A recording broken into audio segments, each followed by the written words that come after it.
In today's video, I wanted to share with you how to get your first 1,000 email subscribers from your website. My email list is the #1 place where I make money in my online business, so that's why I wanted to share this with you.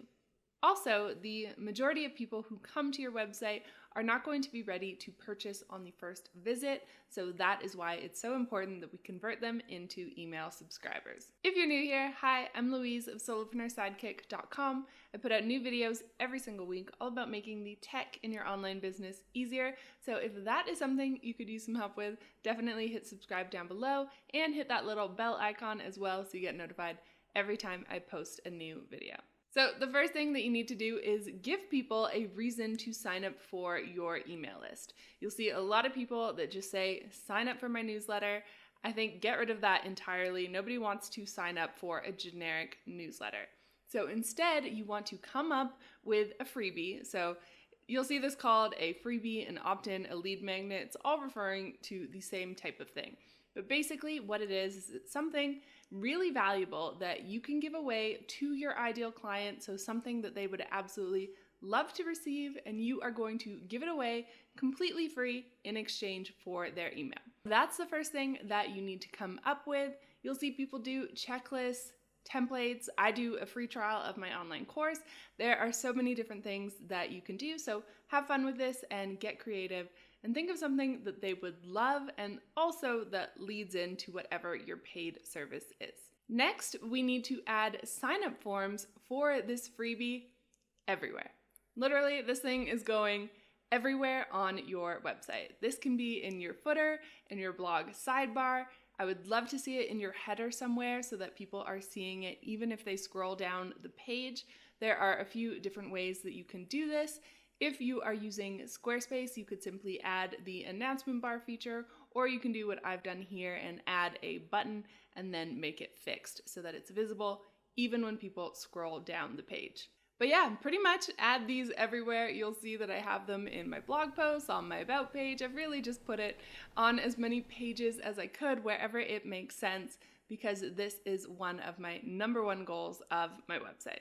The next thing that I would recommend you do is create a dedicated landing page for your freebie. So this is a page where the only option is to sign up for that freebie.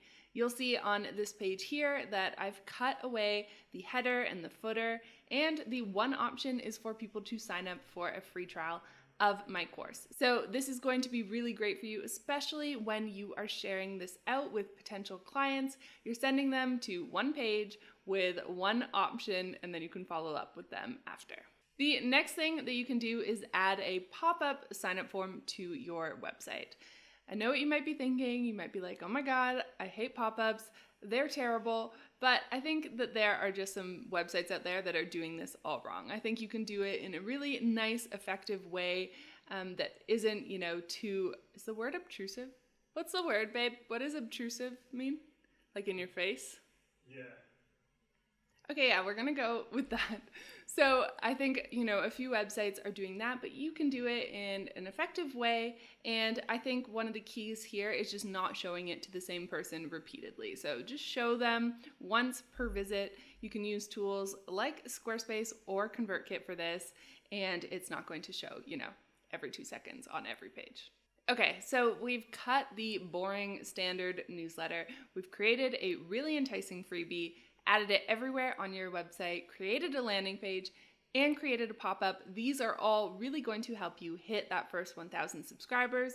But finally, the most important part is that you actually drive traffic to your newly optimized website. When I first started, I made this mistake and I just expected everyone to find me somehow, even though I was doing absolutely nothing for them to be able to find me. So you have to be driving traffic in some way, whether you want to blog with the correct SEO strategies or use social media, you have to be doing something to drive traffic.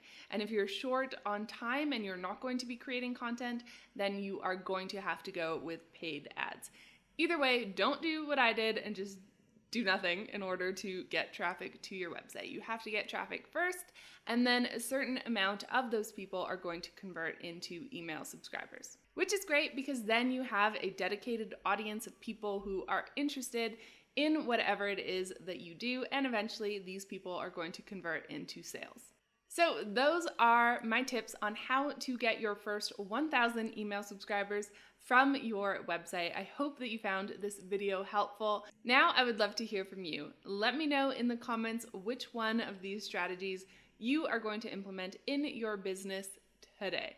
So let me know that. I'm excited to hear your thoughts. And if you like this video, let me know by giving it a thumbs up, share it out with your entrepreneur friends, and don't forget to hit subscribe. Thanks so much for watching, and I'll be back real soon with another video.